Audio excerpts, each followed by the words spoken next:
Hi friends, ಅಡುಗೆ super ಚಾನೆಲ್ಗೆ ನಿಮಗೆ ಸ್ವಾಗತ. ನಾವು ಗ್ರೈಂಡರ್ನ ಪರ್ಚೇಸ್ ಮಾಡೋಕ್ಕೆ ಹೋಗ್ತೀವಿ. ಹಿಟ್ಟು ರುಬ್ಬಕ್ಕೆ ಒಂದು ಗ್ರೈಂಡರ್ ಬೇಕು ಅಂತ. ಸೊ ಆವಾಗ ಅಲ್ಲಿ ನಾವು ನೋಡ್ತೀವಿ ಒಂದು 500 ರೂಪಾಯಿ ಎಕ್ಸ್ಟ್ರಾ ಕೊಟ್ಟರೆ ಚಪಾತಿ ಹಿಟ್ಟು ಕಲಿಸೋದು ಹಾಗೆ ಕಾಯಿ ತುರಿಯೋ ಡಿವೈಸ್ ಕೂಡ ಸಿಗುತ್ತೆ ಅಂತ. ಆಗ ನಾವೇನು ಮಾಡ್ತೀವಿ, ಅದೇ ಗ್ರೈಂಡ್ರನ್ನ ತೊಗೊಂಡು ಬರ್ತೀವಿ ಆ್ಯಂಡ್ ಆ್ಯಸ್ ಯೂಶ್ವಲ್ ಬರೀ ಹಿಟ್ಟು ರುಬ್ಬಕ್ಕೆ ಆ ಗ್ರೈಂಡ್ರನ್ನ ಉಪಯೋಗಿಸ್ತೀವಿ. ಚಪಾತಿ ಹಿಟ್ಟನ್ನು ಕಲಸೋಕ್ಕೆ ಉಪಯೋಗಿಸೋದೇ ಇಲ್ಲ ಅಲ್ವಾ. ಸೊ ಬನ್ನಿ, ಇವತ್ತು ನಾನು ನಿಮಗೆ ಗ್ರೈಂಡ್ರಲ್ಲಿ ಚಪಾತಿ ಹಿಟ್ಟನ್ನು ಹೇಗೆ ಕಲಿಸೋದು ಅಂತ ತೋರಿಸ್ತೀನಿ. ನೋಡಿ, ಫಸ್ಟು ಗ್ರೈಂಡ್ರನ್ನ ನೀಟಾಗಿ ತೊಳೆದ್ಬಿಟ್ಟು ಅದು ಒಣಗಿದ ಮೇಲೆ ಒಂದ್ಸಲಿ ಒರೆಸ್ಬಿಡಿ, ಸೊ ದಟ್ ಧೂಳೆಲ್ಲ ಇರಬಾರ್ದು. ನೋಡಿ, ಈಗ ಚಪಾತಿ ಕಲಸೋಕ್ಕೆ ಈ ಥರದ ಒಂದು ಟೂಲ್ ಇರುತ್ತೆ. ಅದನ್ನು ನೀವು ನಿಧಾನವಾಗಿ ಫಿಕ್ಸ್ ಮಾಡಬೇಕು. ಎಲ್ಲ ಗ್ರೈಂಡ್ರಲ್ಲೂ ಕೂಡ ಪ್ರೊಸೀಜರ್ ಸೇಮೇ ಇರುತ್ತೆ. ನೀವು ನೋಡಿಕೊಂಡು ಈ ಟೂಲನ್ನು ಗಟ್ಟಿಯಾಗಿ ಫಿಕ್ಸ್ ಮಾಡಬೇಕು. ಈಗ ನಾನು ಆ ಟೂಲನ್ನು ಈಗ ಇದನ್ನು ಹಾಕಿಬಿಟ್ಟು ಟೈಟ್ ಮಾಡ್ತೀನಿ. ಎಸ್, ಈಗ ಟೈಟ್ ಆಗಿದೆ. ನೆಕ್ಸ್ಟ್ ಪ್ರೊಸೀಜರ್ ಏನು ಅಂದರೆ, ಈಗ ಇದಕ್ಕೆ ಹಿಟ್ಟು ಹಾಕಬೇಕು. ನಾನು ಇಲ್ಲಿ 400 ಗ್ರಾಮ್ ಆಗುವಷ್ಟು ಗೋಧಿ ಹಿಟ್ಟನ್ನು ಉಪಯೋಗಿಸ್ತಾ ಇದ್ದೀನಿ. ನೋಡಿ, ಇದು ಒಂದು ಲೋಟ ಅಂದರೆ ಸುಮಾರು 200 ಗ್ರಾಮ್ ಇದೆ. ಸೊ ಈಗ 1 ಲೋಟ ಗೋಧಿ ಹಿಟ್ಟನ್ನು ಹಾಕಿದೆ. ನೆಕ್ಸ್ಟ್ ಈಗ ಇನ್ನೊಂದು ಲೋಟ ಗೋಧಿ ಹಿಟ್ಟು, ಟೋಟಲ್ 400 ಗ್ರಾಮ್ಸ್ ಹಾಕಿದ್ದೀನಿ. ಚಪಾತಿ ಮಾಡೋಕ್ಕೆ ಇಂಗ್ರೀಡಿಯೆಂಟ್ಸ್ ಹಾಕ್ತೀವಲ್ಲ, ಅದೆಲ್ಲ ಮಾಮೂಲಿ. ನೀವೀಗ ಕೈಯಲ್ಲಿ ಕಲಿಸಿದ್ರು ಕೂಡ ಏನೇನು ಹಾಕ್ತಿದ್ರಲ್ಲ ಅದನ್ನೇ ಹಾಕೋದು. ಓನ್ಲಿ ಥಿಂಗ್ ಏನಂದರೆ, ಇಲ್ಲಿ ಗ್ರೈಂಡ್ರು ಹಿಟ್ಟನ್ನು ಕಲಿಸುತ್ತೆ, ಅಲ್ಲಾದರೆ ನೀವು ಕೈಯನ್ನು ಬಳಸ್ತಿದ್ರಿ. ಈಗ ನಾನು ಚಪಾತಿ ಹಿಟ್ಟು ಹಾಕಿದ ಮೇಲೆ ರುಚಿಗೆ ತಕ್ಕಷ್ಟು ಉಪ್ಪು, 1 ಚಮಚ ಉಪ್ಪು, 2 ಚಮಚ ಎಣ್ಣೆ ಹಾಕಿದ್ದೀನಿ, ಆಯಿಲ್ ಹಾಕಿದ್ದೀನಿ. ಹಾಗೆ 1 ಲೋಟದಲ್ಲಿ ನೀರು ತೊಗೊಂಡಿದ್ದೀನಿ. ಯಾವ ಲೋಟದಲ್ಲಿ ನಾನು ಗೋಧಿ ಹಿಟ್ಟನ್ನು ತೊಗೊಂಡಿದ್ನಲ್ಲ ಅದೇ ಲೋಟದಲ್ಲಿ ನೀರು ತೊಗೊಂಡಿದ್ದೀನಿ. ಸ್ವಲ್ಪನೇ ನೀರು ಹಾಕ್ಕೊಂಡು ನಾನು ಹಿಟ್ಟನ್ನು ಕಲಿಸ್ಕೊತೀನಿ. ಈಗ ಫಸ್ಟಿಗೆ ನಾನು 1/4 ಲೋಟ ಆಗುವಷ್ಟು ನೀರು ಹಾಕಿದ್ದೀನಿ. ಈಗ ನಮ್ಮ ಗ್ರೈಂಡರನ್ನು ಆನ್ ಮಾಡೋಣ. ನೋಡಿ ಫ್ರೆಂಡ್ಸ್, ಗ್ರೈಂಡರು ಚಪಾತಿ ಹಿಟ್ಟನ್ನು ಕಲಸೋಕ್ಕೆ ಸ್ಟಾರ್ಟ್ ಮಾಡಿದೆ. ಇದ್ರ ಜೊತೆ ಈ ಥರ ಸ್ಪ್ಯಾಚುಲಾ ಕೊಟ್ಟಿರ್ತಾರೆ. ಸೊ ಅದನ್ನು ಉಪಯೋಗಿಸ್ಕೊಂಡ್ಬಿಟ್ಟು ಈ ಥರ ಗೋಧಿ ಹಿಟ್ಟೆಲ್ಲ ಮೇಲೆ ಏನಾದರೂ ಬಿದ್ದಿದ್ರೆ ಅದನ್ನೆಲ್ಲ ಕೆಳಗೆ ಹಾಕ್ಬೋದು. ಜಸ್ಟ್ 3 ಮಿನಿಟ್ಸಲ್ಲಿ ನೀವು ಗ್ರೈಂಡ್ರಲ್ಲಿ ಚಪಾತಿ ಹಿಟ್ಟನ್ನು ಕಲಿಸ್ಕೊಬೋದು. ಜಾಸ್ತಿ ಹಿಟ್ಟು ಕಲಸೋಕ್ಕೆ ಗ್ರೈಂಡರ್ ಬಳಸಿದರೆ ತುಂಬ ಒಳ್ಳೆಯದು.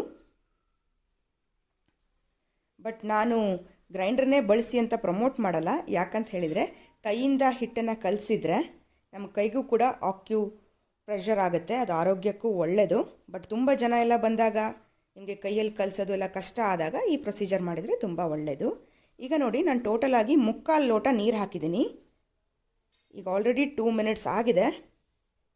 ನೀವು ನೋಡ್ತಾ ಇರ್ಬೋದು, ನಮ್ಮ ಚಪಾತಿ ಹಿಟ್ಟು ಕೂಡ ಈಗ ಚೆನ್ನಾಗಿ ಗ್ರೈಂಡರಲ್ಲಿ ಗಟ್ಟಿ ಆಗ್ತಾ ಇದೆ. ಎಸ್ ಫ್ರೆಂಡ್ಸ್, ಈಗ ಟೋಟಲಾಗಿ 3 ಮಿನಿಟ್ಸ್ ಆಯಿತು. ನೋಡಿ, ಈ ಥರ ಆಗ್ತಾ ಇದೆ ಅಂದರೆ ಆಲ್ಮೋಸ್ಟ್ ನಮ್ಮ ಹಿಟ್ಟು ಕಲಸಿ ಆಗಿದೆ ಅಂತ. ಈಗ ನಾನು ಒಂದ್ಸಲಿ ಗ್ರೈಂಡ್ರನ್ನ ಆಫ್ ಮಾಡ್ಕೊಂಬಿಟ್ಟು ಸೈಡಲ್ಲೆಲ್ಲ ಏನಾದರೂ ಸ್ಟಿಕ್ ಆಗಿದ್ರೆ ಗ್ರೈಂಡ್ರಿಗೆ ಹಿಟ್ಟು ಅದನ್ನೆಲ್ಲ ತೆಗಿತಾ ಇದ್ದೀನಿ. ನಿಮಗೆ ಚಪಾತಿ ಹಿಟ್ಟು ಇನ್ನೂ ಸಾಫ್ಟ್ ಆಗಬೇಕು ಅಂದರೆ ಸ್ವಲ್ಪ ನೀರು ಜಾಸ್ತಿ ಹಾಕಿದರೆ ಆಯಿತು. ಈಗ ಮತ್ತೆ ಆನ್ ಮಾಡಿದೆ. ನೋಡಿ, ಒಂದ್ಸಲಿ ಅದು ತಿರುಗಿ ಈ ಥರ ಹೋಗಿ ಕೂತ್ಕೊಂಡ್ಬಿಡ್ತು ಒಂದು ಮುದ್ದೆ ಆಗಿ. ಇದರ ಅರ್ಥ ನಮ್ಮ ಚಪಾತಿ ಹಿಟ್ಟು ರೆಡಿಯಾಗಿದೆ ಅಂತ. ಈಗ ನಾವು ಗ್ರೈಂಡ್ರನ್ನ ಆಫ್ ಮಾಡೋಣ. ನೋಡಿ, ಒಂದು ಮುದ್ದೆಯಾಗಿ ರೆಡಿಯಾಗಿ ಕೂತ್ಕೊಂಡ್ಬಿಟ್ಟಿದೆ. ಇದನ್ನು ತೆಗೆದೆ. ಹಾಗೆ ಗ್ರೈಂಡ್ರು ಕೂಡ ನೋಡಿ, ತೊಳೆಯೋಕ್ಕೂ ಏನು ಭಾರಿ ಕೆಲಸ ಇಲ್ಲ, ಕ್ಲೀನ್ ಆಗಿಬಿಟ್ಟಿದೆ ಗ್ರೈಂಡರ್. ಈಗ ಒಂದ್ಸಲಿ ಕೈಯಲ್ಲಿ ಈ ಥರ ನಾನು ನಾದ್ಕೋತಾ ಇದ್ದೀನಿ. ನೋಡಿ, ಇಷ್ಟು ಸಾಫ್ಟ್ ಆಗಿದೆ. ಆಗಲೇ ಹೇಳಿದಾಗೆ ಇನ್ನು ನಿಮಗೆ ಇನ್ನೂ ಸಾಫ್ಟ್ ಬೇಕಂದರೆ ಸ್ವಲ್ಪ ಜಾಸ್ತಿ ನೀರು ಹಾಕಿ, ಇನ್ನೂ ಗಟ್ಟಿ ಬೇಕು ಅಂದರೆ ಸ್ವಲ್ಪ ಕಮ್ಮಿ ನೀರು ಹಾಕಿ. ಸೊ ನೀವು ನೋಡಿಕೊಂಡು ಎಷ್ಟು ಬೇಕೋ ಅಷ್ಟು ನೀರು ಹಾಕಿ. ನಾನಿಲ್ಲಿ 2 ಲೋಟಕ್ಕೆ 3/4 ಲೋಟ ನೀರು ಹಾಕಿದ್ದೀನಿ. ಈಗ ಇದಕ್ಕೆ 1 ಚಮಚ ಆಗುವಷ್ಟು ಎಣ್ಣೆ ಹಾಕ್ತೀನಿ. ಒಂದ್ಸಲಿ ಇದನ್ನು ಈ ಥರ ಕಲಿಸ್ಬಿಟ್ಟು ಒಂದು 20 ಮಿನಿಟ್ಸ್ ಇದನ್ನು ರೆಸ್ಟ್ ಮಾಡೋಕ್ಕೆ ಇಡಬೇಕು. ಹಾಗೆ ಇಡಬೇಕು. ಈ ಎಣ್ಣೆ ಯಾಕೆ ಹಾಕೋದು ಅಂದರೆ, ನಮ್ಮ ಹಿಟ್ಟು ಗಾಳಿ ತಾಗಿ ಗಟ್ಟಿ ಆಗಬಾರ್ದು, ಸಾಫ್ಟಾಗೇ ಇರಬೇಕು, ಮೃದುವಾಗೇ ಇರಬೇಕು. ಅದಕ್ಕೋಸ್ಕರ ಈ ಥರ ಒಂದ್ಸಲಿ ಎಣ್ಣೆ ಸವರಿ ಒಂದು ಪ್ಲೇಟನ್ನು ಮುಚ್ಚಿ 20 ನಿಮಿಷ ಇಟ್ಬಿಡ್ತೇನೆ. ಎಸ್ ಫ್ರೆಂಡ್ಸ್, ಈಗ 20 ನಿಮಿಷ ಆಯಿತು. ಚಪಾತಿ ಮಾಡೋಕ್ಕೆ ಸ್ಟಾರ್ಟ್ ಮಾಡೋಣ. ಒಂದ್ಸಲಿ ಈ ಥರ ಚೆನ್ನಾಗಿ ನಾದ್ಕೋತೀನಿ. ನೋಡಿ ಎಷ್ಟು ಸಾಫ್ಟ್ ಆಗಿದೆ.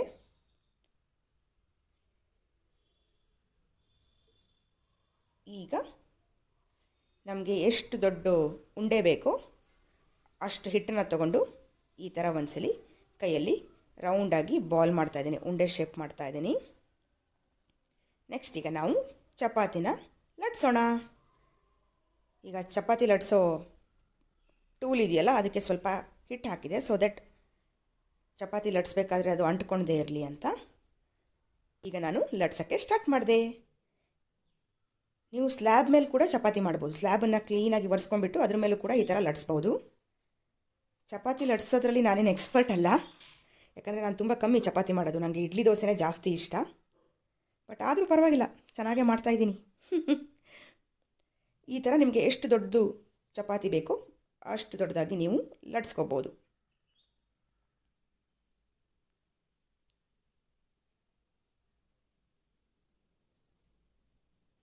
ಎಸ್ ಫ್ರೆಂಡ್ಸ್, ನೋಡಿ ನಮ್ಮ ಚಪಾತಿ ಲಟ್ಸಿ ಆಗಿದೆ. ಈ ಥರ ಆ ಕಡೆ ಈ ಕಡೆ ಮಾಡೋದ್ರಿಂದ ಎಕ್ಸ್ಟ್ರಾ ಪುಡಿ ಏನಾದರೂ ಅದ್ರ ಮೇಲಿದ್ದರೆ ಅದೆಲ್ಲ ಕೆಳಗೆ ಬಿದ್ದುಬಿಡುತ್ತೆ. ರೆಡಿ. ಓಕೆ, ಈಗ ಚಪಾತಿನ ನಾವು ತವಾದ ಮೇಲೆ ಬೇಯಿಸೋಣ ಅಥವಾ ಕಾಯಿಸೋಣ.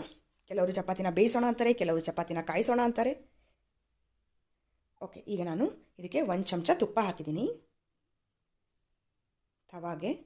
ನೀವು ಬೆಣ್ಣೆ ಎಣ್ಣೆ ಕೂಡ ಹಾಕ್ಬೋದು.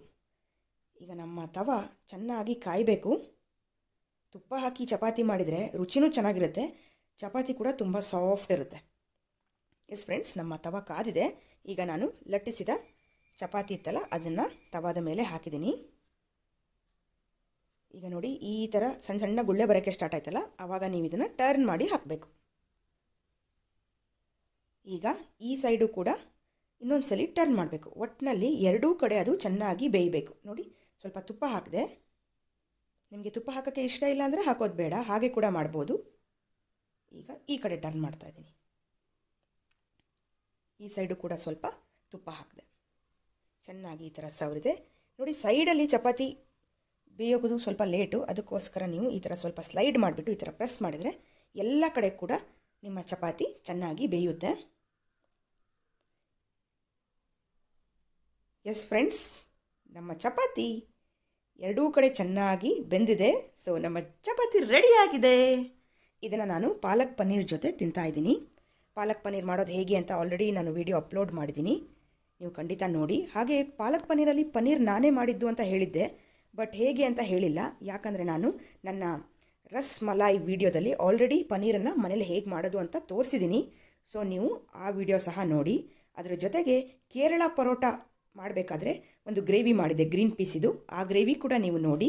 ನಿಮಗೆ ಈ ರೆಸಿಪಿ ಇಷ್ಟ ಆಗಿದ್ದಲ್ಲಿ ಲೈಕ್ ಮಾಡಿ, ಶೇರ್ ಮಾಡಿ, ಹಾಗೂ ನನ್ನ ಚಾನಲನ್ನು ಸಬ್ಸ್ಕ್ರೈಬ್ ಆಗಿ. Thank you.